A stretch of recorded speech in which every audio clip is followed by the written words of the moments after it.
Boone Hospital Center. Dan? Very good. Hey, good evening to everybody here. And this is second time in front of a group today. And with my good friend Jim Ross, we presented today to the leadership of Columbia this morning. So we're used to sharing the platform, and you'll hear some interesting things that are going on across town at the university. And I'm interested to hear from Dr. William Kapp about the new landmark LTAC facility that will be coming to town real soon, that will fill a niche here in our community. It was a challenging year for Boone Hospital. I'm sure you probably picked up on that. It was kind of a tale of two cities. On one hand, we felt there was some systemic contraction on the inpatient side, less demand for some of the elective, and then some of our outpatient areas were accelerating and growing. And so it was real difficult as a leader of an organization to gain the trust of our employees when we had to make some adjustments to the facility and right size during the past year. But we did that, and we ended the year strong, and we're optimistic that as we begin the new year, despite the concerns that we have out there in the economy, that Boone has still got a bright, shiny future. Over my shoulder right here is the new tower that we're working on right now. We're digging a hole, and we're going to start the building. And when it's done in a couple of years, it will be 128 all new private rooms, which will provide for a safe, efficient model to deliver care for all of our caregivers, utilizing state-of-the-art patient touch technology, and optimizing with evidence-based design the best that we can bring to bear there, so that our caregivers aren't running around hunting and pecking and looking for the supplies they need to deliver the care to our patients. And it'll optimize the environment there, so that patients and families all have the private room experience for confidentiality and stopping the spread of infections. This is something that is financed. It's going to happen. We'll bring this project in on time. It's a $125 million project. The garage is just about done. That was about the first $20 million. There's a bridge that, I don't know, laser here, I don't believe, that comes across the street and connects to the new tower. And so this will become a reality over the next couple of years.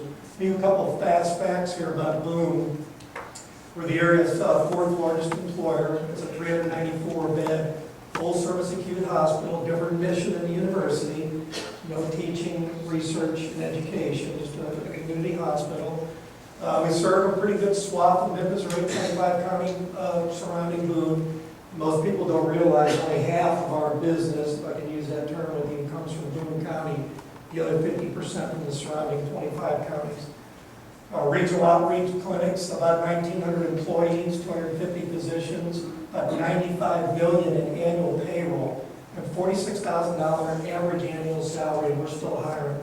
We still have vacancies, and if there's a silver lining in this horrible economy, I would love, and I'm sure Mr. Ross and Dr. Kapp would like to have a fully staffed facility with enough registered nurses that they don't have to use agency staff, or at least have all those positions filled. So hopefully we can get out in front of that. And I already mentioned the $125 million project. Aside from that, the appetite for technology is never ending, and we continue to spend probably in the neighborhood of 15 to 20 million, although we're tightening the lid on that right now to some extent. But as a patient, if you come to Boone Hospital or you go to the university, you're going to expect the best. You're probably going to Google the latest out there. If you can choose between an incision that big and an incision, this big, utilizing that Da Vinci robot right here, which both the university and we have, and get out of the hospital quicker with less blood loss and better functioning, you're going to take that alternative. And that piece of equipment right there is $1 million. And so I cite that as an example, and we talked about those two, that 64-slice CT and those MRIs. Those are all expensive imaging technologies that we employ that are just offer our diagnosticians just unbelievable clarity in terms of helping make better diagnosis and treatment.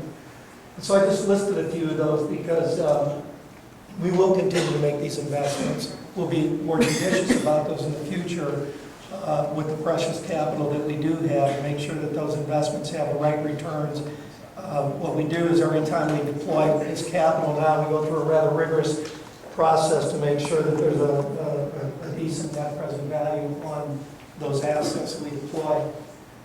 Again, the jobs that spin off from the tower and the garage, it just doesn't end there. We have this is the first significant project that we've undertaken on the hospital grounds since about the 70s. And so the original hospital building, all the way back from the 1920s, we can make those buildings look real good, but it costs a lot of money. So for us to take a typical wing that may have 40 beds on it and to convert that into a nice looking facility, that's about anywhere from $1 million to $2 million. During the past year, we did quite a bit of renovation. If you were inside the building, and some of you are chamber members and were there when we cut the lid on our spine center, you think you're in a brand new hospital.